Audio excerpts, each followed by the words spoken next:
Bom dia a todos. Vamos então, com as bênçãos de Jesus, iniciar mais um estudo do Evangelho no Lar. Te agradecemos, Senhor, por tantas bênçãos. Te agradecemos por esta oportunidade de estudarmos, de estarmos em contato com a Tua mensagem, que há mais de 2000 anos chega para nós. Gostaríamos de rogar as Tuas bênçãos, que nos abençoe e nos proteja, abençoando a todas as pessoas que tanto neste momento precisam de vós. Abençoa, Senhor, principalmente os lares, tantos lares neste instante que estão necessitados de vós. Fique conosco hoje, agora e sempre, que assim seja. Evangelho no lar e no coração. Não podemos começar a refletir sobre o Evangelho no lar sem refletirmos, sem estudarmos o culto do Evangelho no lar. E ao lembrar do culto do Evangelho no lar, nós lembramos de uma página lindíssima que se encontra lá no livro Jesus no Lar, de Neio Lúcio, psicografado por Chico Xavier, no seu capítulo 1, com a lição intitulada O Culto Cristão no Lar. Vamos pedir licença para fazer a leitura de alguns parágrafos desta página.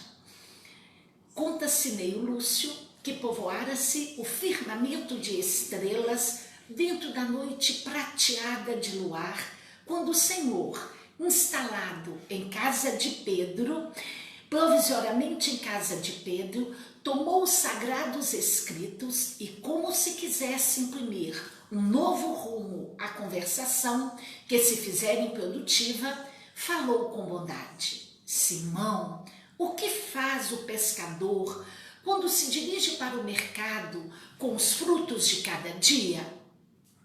O apóstolo pensou alguns momentos e respondeu hesitante: Mestre, naturalmente, escolhemos os peixes melhores. Ninguém compra os resíduos da pesca.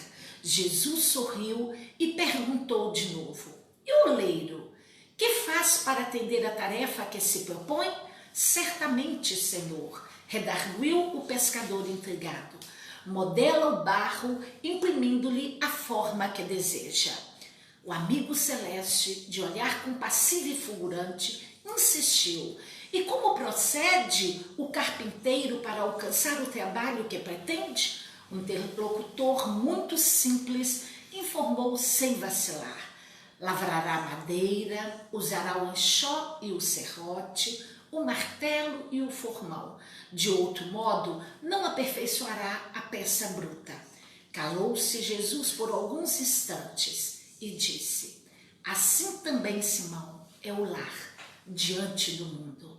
O berço doméstico é a primeira escola e o primeiro templo da alma. A casa do homem é a legítima exportadora de caracteres para a vida.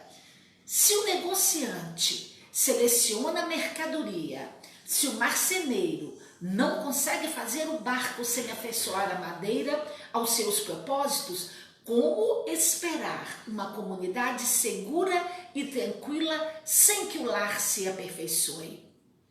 A paz do mundo, Simão, começa sob as telhas a que nos acolhemos. Olha que lindo, gente.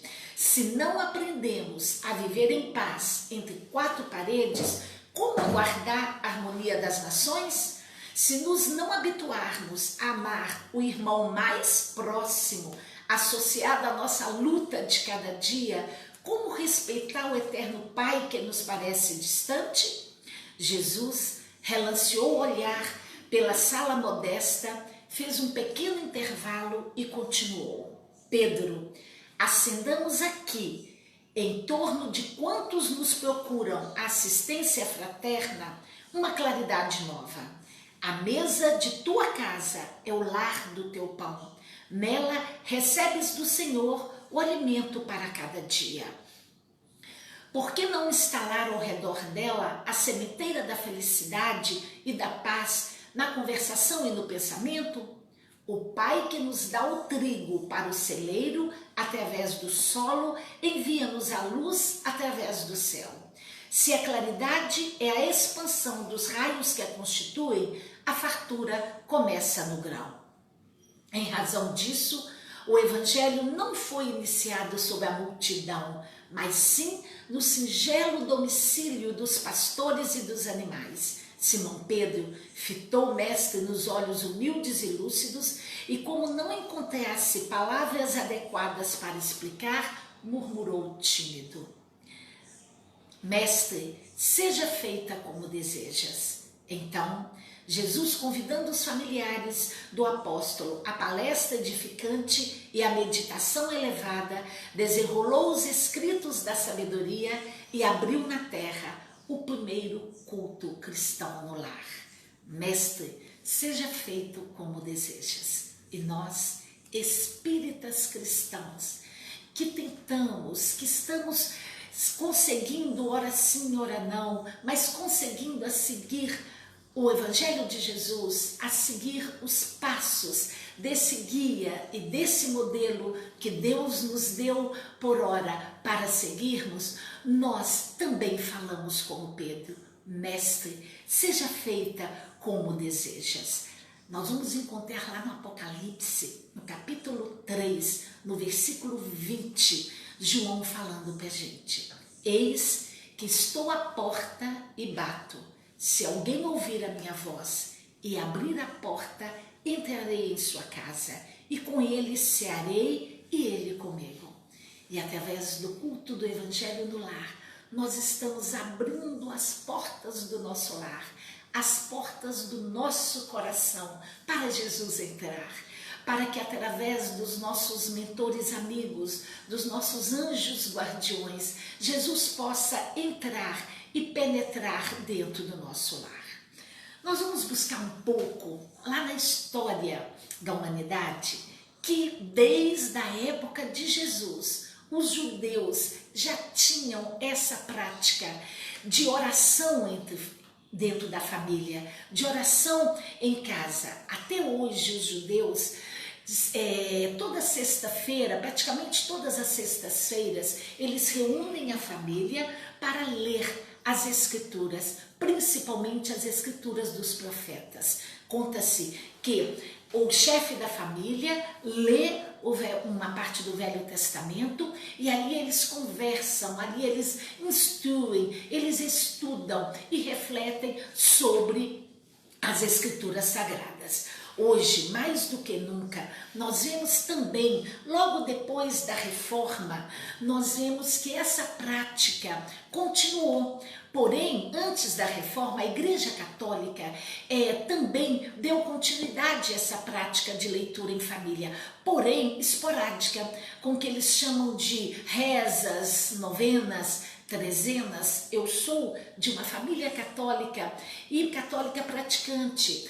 Esta semana passada, na quarta-feira, eles terminaram a novena de Nossa Senhora de Fátima. Então, assim, eles têm em determinadas épocas novenas que reúnem em família para rezar, mas são esporádicos. Depois da reforma, os protestantes também, com a reforma, algumas igrejas protestantes reviveram essa prática, porém, retomando-lhe o caráter semanal, toda semana, porém não recuperaram a prática do estudo.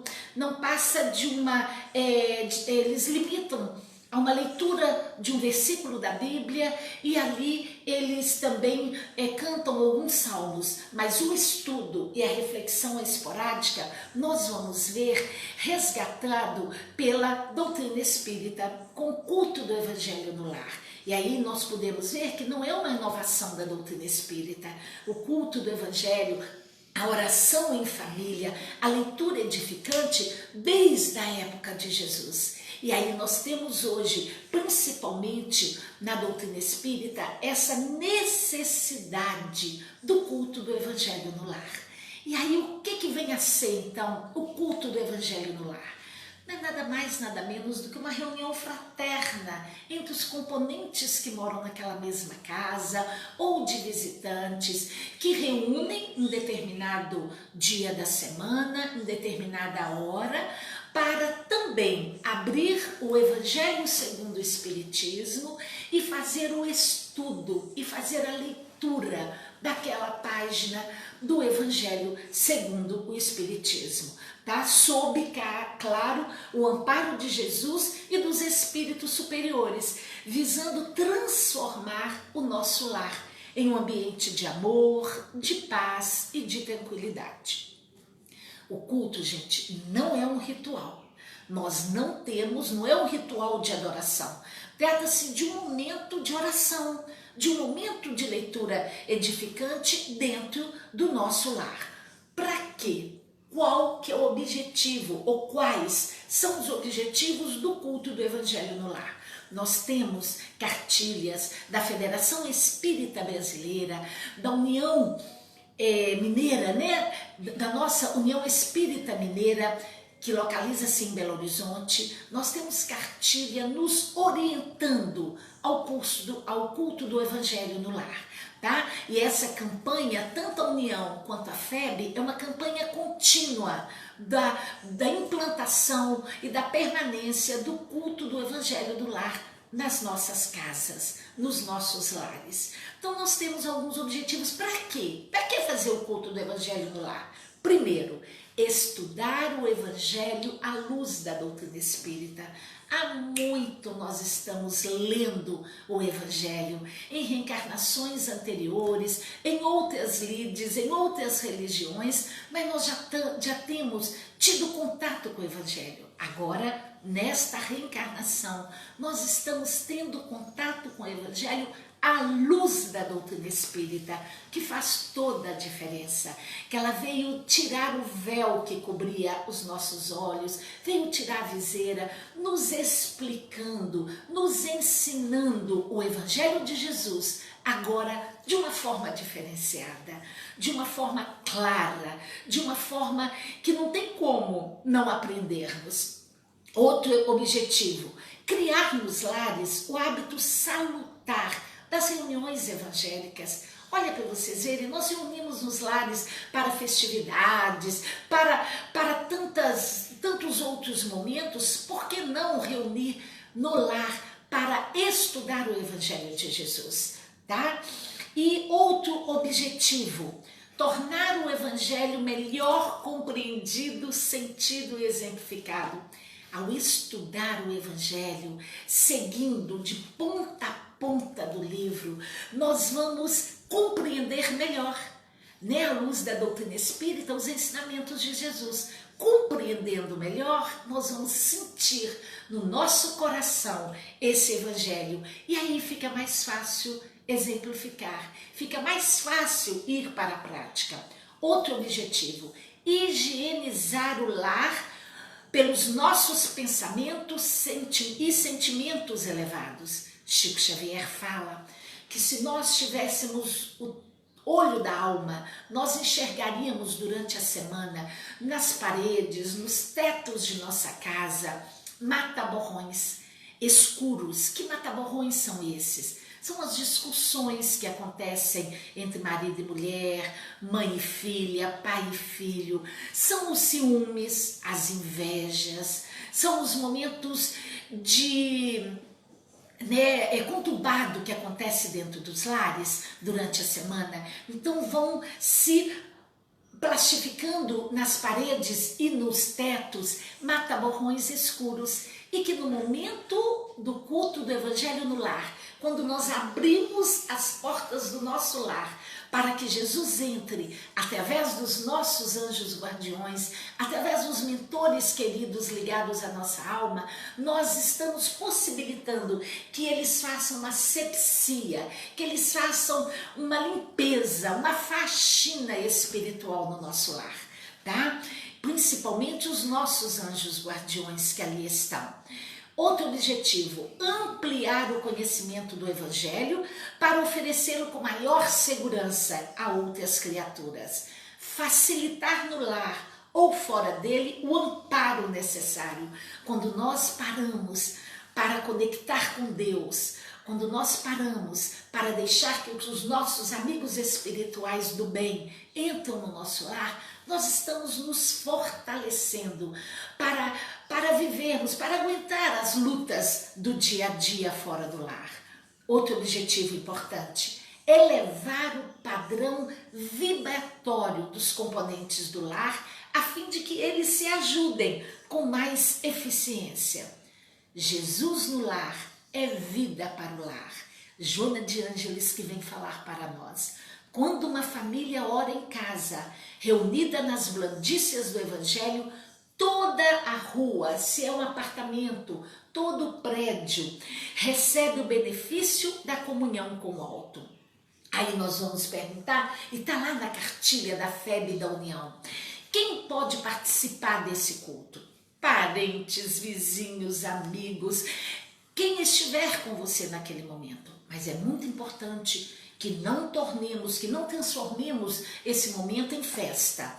E, claro, que não haja discussões. A participação é livre, claro, né? Tampouco nós vamos impedir e obrigar uma pessoa ou alguém a participar do culto conosco. Aí pergunta, e as crianças? As crianças também devem participar do culto? E aí nós vamos abrir um parêntese para colocar que claro que as crianças devem. E criança meio que nós temos que obrigar, que trazer para o momento do culto. Como assim? Incentivando-as, trazendo, deixando pelo menos os 10 minutos antes os 10 primeiros minutos do culto destinado a elas. Nós temos hoje na bibliografia espírita infanto-juvenil centenas de livros que possamos ler a cada semana ou a cada dia uma história, comentar sobre uma história. Uma vez indagaram a Chico Xavier como fazer para que as crianças permaneçam no culto. Aí ele deu uma resposta lindíssima: traga pote de biscoito, traga brinquedos, quebra-cabeça, alguma coisa, deixe-as ali, brincando com quebra-cabeça, com dominó, lanchando, mas ali conosco, recebendo aquelas vibrações do culto. Aí vem a seguinte pergunta: como devo me preparar? Aí a orientação é que especialmente no dia do culto, que nós procuremos manter um equilíbrio físico e mental e espiritual, evitando bebidas alcoólicas, alimentação pesada, fadiga mental, brigas, discussões e condutas inadequadas, justamente para preparar o nosso lar para receber a espiritualidade amiga. Quando nós temos uma visita para chegar na nossa casa, nós não preparamos com todo cuidado, com todo carinho. A mesma coisa no dia do Evangelho do Lar, nós vamos receber visitas de pessoas, de entes muito queridos que já se foram e que vêm nos proteger, nos abençoar. Busque na serenidade da prece e na vigilância das atitudes o apoio espiritual que o dia requer. Apesar de realizar o culto dentro de casa, nós temos que ter alguns cuidados. Onde e como deve ser esse ambiente? No seu lar, no cômodo que haja melhor condição de tranquilidade e de concentração. Tá? Se houver algum enfermo no lar, né, e se ele desejar, o culto pode ser realizado lá no quarto dele. Não há necessidade de enfeites, de velas, de imagens, de forma alguma. A única coisa que nós orientamos é uma jarra com a água para que seja fluidificada naquele momento. Podemos colocar música suave, se não desviar a atenção dos participantes. Providenciar um recipiente com água para que depois todos possam beber, tá? Porém, se houver enfermo no lar, coloquemos um copo ou uma garrafinha destinada a ele para que os espíritos possam colocar ali os remédios, né? Que vão, claro, atender a este familiar, tá? Quando devo realizar o culto? Olha, a FEB e a União Espírita Mineira nos orienta que pelo menos uma vez na semana, tá, nós façamos o culto do Evangelho no lar em nossa casa. Porém, devemos de escolher um dia na semana, um horário daquele dia, para que toda semana e naquele horário possamos realizar o culto. Porque nós sabemos que os mentores espirituais, eles trabalham incessantemente no plano espiritual. Não estão assim à nossa deriva. Então, tendo o compromisso de vir toda semana, naquele dia, naquele horário, aí sim, nós garantimos a presença deles. Porém, hoje, há uns 2 anos atrás, nesta casa, nós tivemos a visita de um orador muito querido, Rafael Lavarini, e o Rafael nos orientou, fez uma reflexão muito linda, que nós particularmente desde então temos seguido. Nos tempos de hoje, principalmente nós que temos adolescentes, jovens, crianças em casa, que estão em contato com as mídias sociais meio que muitas horas por dia ou todos os dias, nós deveríamos sim realizar o culto do Evangelho no lar todos os dias na nossa casa. Porque nós estamos recebendo influências da mídia, influência das redes sociais, influências inúmeras, negativas, também dentro do nosso lar. Então, pelo menos no momento do culto, todos os dias, nós estamos proporcionando que os Espíritos venham nos dar apoio, tá? Que os Espíritos venham principalmente auxiliar os jovens, os adolescentes que estão em contato direto com essas redes, tá? E aí a disciplina, claro, tem que ser a mesma. Se eu optei por fazer o culto todos os dias, então tem que ser todos os dias naquele horário que nós vamos fazer o culto, ou pelo menos uma vez na semana, tá? A orientação é que nós evitemos de ficar mudando toda semana o dia e o horário, tá? A duração do culto é, no mínimo, de 15 a 30 minutos, a recomendação, no máximo de 50 a 60 minutos. Como que nós vamos fazer? A Joana de Ângeles nos ensinando. Prepara a mesa, coloca a água pura, abre o Evangelho, distende a mensagem da fé, enlaça a família no coração e ora. E aí, como que deve ser? Qual que deve ser o roteiro? Claro que nós temos a orientação do roteiro também nessa cartilha da União Espírita Mineira. Primeiro, comecemos com uma prece inicial, uma prece simples, espontânea, valorizando os sentimentos e não as palavras. Se houver criança no lar, como nós já falamos, os primeiros 10 minutos vamos usar os livros infantis e elas devem ser incentivadas a contar, a comentar sobre aquela história que nós acabamos de ler para ela. Logo depois, nós vamos ler o Evangelho segundo o Espiritismo. Nós vamos estudar o Evangelho. Recomenda-se nessa cartilha que comecemos da primeira página até a última página. Mas tem família que gosta de abrir aleatório. Isso é de acordo. O importante é que nesse momento do culto do Evangelho no lar, nós vamos estudar esta obra, o Evangelho segundo o Espiritismo, que é a nossa terceira obra da codificação, tá? Então nós vamos estudar trechos de cada vez, não é um capítulo inteiro, 2, 3 parágrafos. Se precisar ficar em um parágrafo não tem importância, mas nós vamos estudar trechos de cada vez, comentando-os de acordo com o seu entendimento. Os comentários devem ser de todos, mas neste momento não é hora de darmos lição de moral, não é hora de darmos exemplos que machuquem o outro com a prática dele. É hora de refletirmos sobre aquela página do Evangelho, respeitando sempre a opinião alheia, evite debates e discussões, pontos de vista conflitantes. Neste momento não. Depois do culto podemos até resgatar aqueles pontos que ficaram meio obscuros, mas no momento do culto vamos respeitar a opinião do outro, tá? E também recomenda-se que você pode usar um livro de mensagens, como nós temos, né, na nossa bibliografia espírita, vários livros psicografados por Divaldo, de Joana de Ângeles, né, de Emmanuel, por Chico Xavier, que podemos fazer, que são leituras pequenas, que podemos também fazer no momento do culto. No finalzinho, ou logo após, nós vamos anotar ou no próprio livro, no cantinho, ou numa folha à parte, tá? O ponto do evangelho que nós paramos para dar continuidade no outro dia ou na outra semana, tá? E logo após essas reflexões, nós vamos distribuir a água fluidificada para todos ali presentes, tá? Por quê?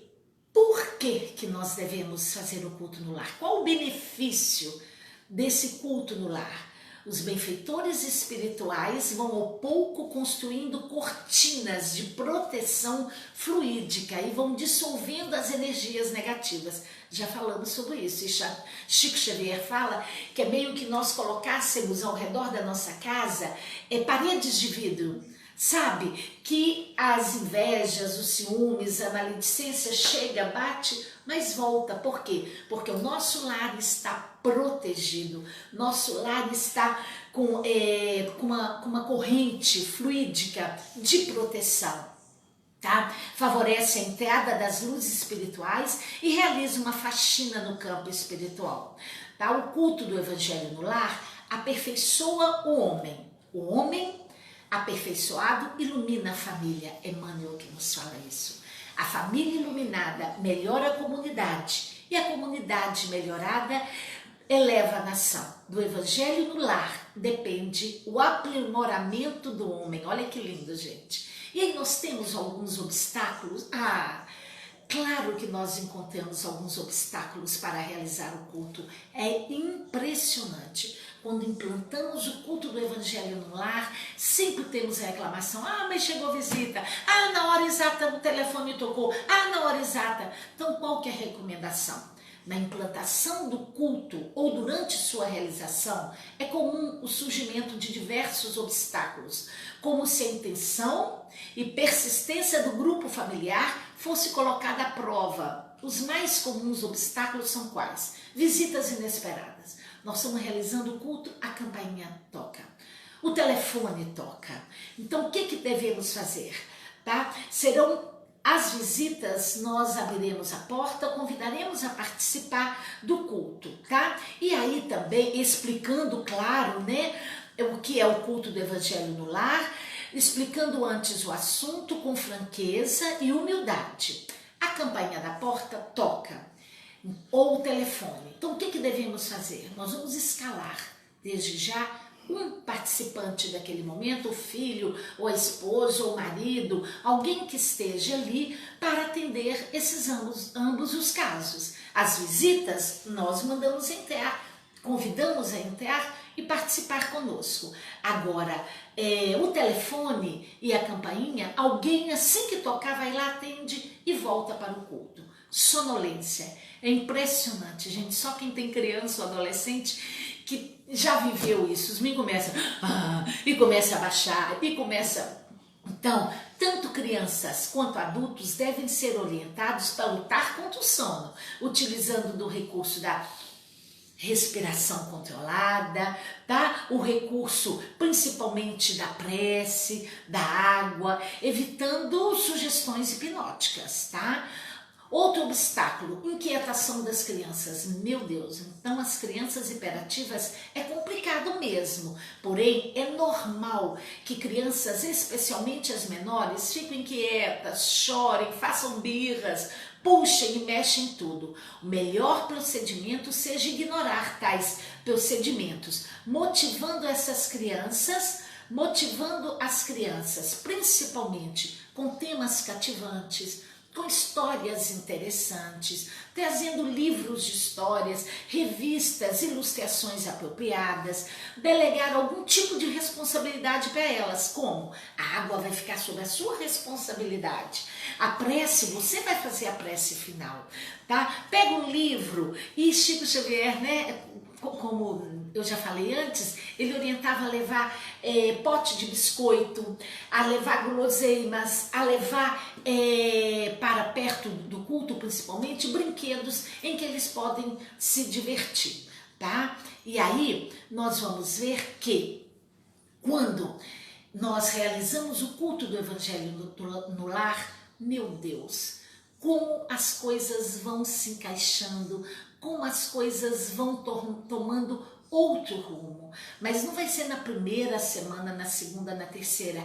É à medida que vamos estudando e que vamos deixando esse Evangelho entrar dentro do nosso coração. Como João coloca lá no capítulo 3, né, no versículo 20 do Apocalipse: eis que estou à porta e bato. Se alguém ouvir a minha voz e abrir a porta, entrarei em sua casa e com ele cearei e ele comigo. Então nós sabemos que Jesus está ali, que os amigos espirituais estão ali. Basta que nós possamos abrir a nossa porta através desses momentos, onde se faz uma prece, aí se acende uma luz. Levar Jesus para dentro do lar através da prece aumenta a nossa responsabilidade cristã. Luz inapagável passa a brilhar sobre o lar, onde se ore com verdadeiro amor, mesmo que seja uma pessoa só. Esqueci de falar. Claro que podemos fazer o culto do Evangelho no lar sozinhos. Lá no nosso lar, nós fazemos hoje o culto todos os dias. Porém, não é todos os dias que a minha adolescente se propõe a vir. Pelo menos uma vez na semana ela vem sim, tá? Tem semana que ela vem 2, 3 vezes, mas pelo menos uma semana ela vem. Os outros dias eu faço sozinha, mas faço em voz audível, em voz alta, para que os amigos espirituais, ou para que ela também, aonde quer que ela esteja lá no quarto, ela também escute sobre a leitura edificante que estamos fazendo. Ondas e vibrações harmoniosas envolvem um ambiente onde se instala o hábito salutar da prece. O Evangelho no lar harmoniza a família, conscientizando quanto à necessidade da renovação de valores morais e espirituais, tendo os ensinamentos de Jesus como diretriz e guia. E aí nós sabemos que Kardec nos orientou, tá? Que Jesus é o nosso modelo. Então é o que nós devemos seguir, nós devemos imitar, é o nosso guia, é a quem devemos seguir, tá? E aí nós não podemos nunca esquecer que em razão disso o Evangelho não foi iniciado sobre a multidão, e sim no singelo domicílio dos pastores e dos animais. Simão Pedro, naquela época, fitou os olhos humildes, lúcidos, e como se não encontrasse palavras adequadas para explicar-lhe, murmurou tímido: mestre, seja feita como tu desejas. Neio Lúcio veio trazer essa passagem para nós, através das mãos abnegadas, iluminadas de Chico Xavier. Então ele veio nos mostrar que Pedro, naquela época, na sua maior humildade, se prostrou diante de Jesus. Mestre, seja feita como desejas. E que nós, espíritas cristãos, que nós que acreditamos no Mestre Jesus, nestes momentos tão difíceis que estamos passando de quarentena, nessa pandemia que tem alastrado e que tem atingido todo o planeta Terra, é o momento em que nós devemos seguir e imitar o Mestre, orando, fazendo do nosso lar um ponto de luz que vai iluminar todo o prédio, que vai iluminar toda a rua, quiçá todo o bairro e toda a cidade. Que nós possamos sim, tá, como Jesus na casa de Pedro, né? Como Jesus na casa de Pedro, nós possamos abrir o Evangelho. Na época ele abriu as Escrituras Sagradas, que nós possamos abrir o Evangelho segundo o Espiritismo, fazer uma oração, ler, refletir, estudar e entender, compreender e sentir a mensagem de Jesus, para que possamos dia a dia ficar mais fácil de experimentarmos, de praticarmos esse Evangelho de Jesus. E nós, como Emmanuel falou um dia, Jesus no lar é vida para a família, que nós possamos mais do que nunca trazer essa vida para dentro dos nossos corações e para dentro dos nossos lares. Que Deus nos abençoe, que Deus nos proteja, que Jesus possa continuar sendo essa bússola a nos orientar, que os nossos irmãos, que os nossos amigos espirituais, que os mentores espirituais ligados à nossa alma, ligados à nossa família, possam nos intuir, possam nos dar força para que possamos implantar ou continuar com o culto do Evangelho no nosso lar, diariamente ou semanalmente, mas não esquecendo jamais dessa prática em nossas vidas. Pedimos agora a Deus que abençoe o nosso planeta Terra, sabendo que Jesus, que é o nosso governador, que está direcionando, que está neste leme, nos apoiando, nos intuindo, nos carregando no colo nestes momentos tão difíceis. Fique conosco, Senhor, hoje, agora e sempre, que assim seja.